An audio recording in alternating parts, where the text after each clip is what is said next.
എല്ലാവർക്കും നമസ്കാരം.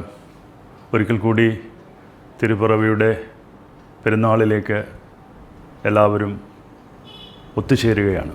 ലോകം മുഴുവനും ദൈവം എത്രമാത്രം ലോകത്തെ സ്നേഹിച്ചു എന്നുള്ളതിൻ്റെ അനാവരണമാണ് ദൈവം തന്നെ മനുഷ്യനായി പിറക്കുന്നത്.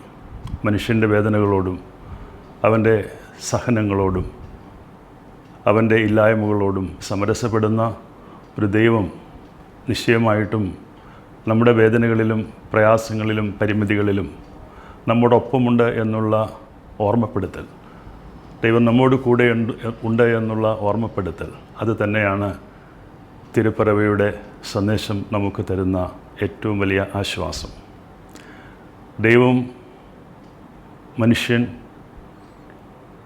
പരിസ്ഥിതി, ഇത് മൂന്നിനോടും സമരസപ്പെടുവാനും അനുരഞ്ജനപ്പെടുവാനും മനുഷ്യർക്ക് സാധിക്കുമ്പോൾ അവിടെ ദൈവരാജ്യം സ്ഥാപിതമാവുകയാണ് ചെയ്യുന്നത്.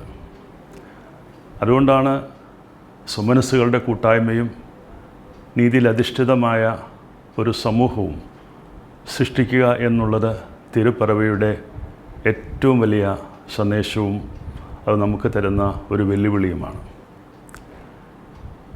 വിനയം, താഴ്മ, ത്യാഗം, ഇതെല്ലാം നമുക്ക് ഈ പെരുന്നാളിൽ കാണാൻ സാധിക്കും.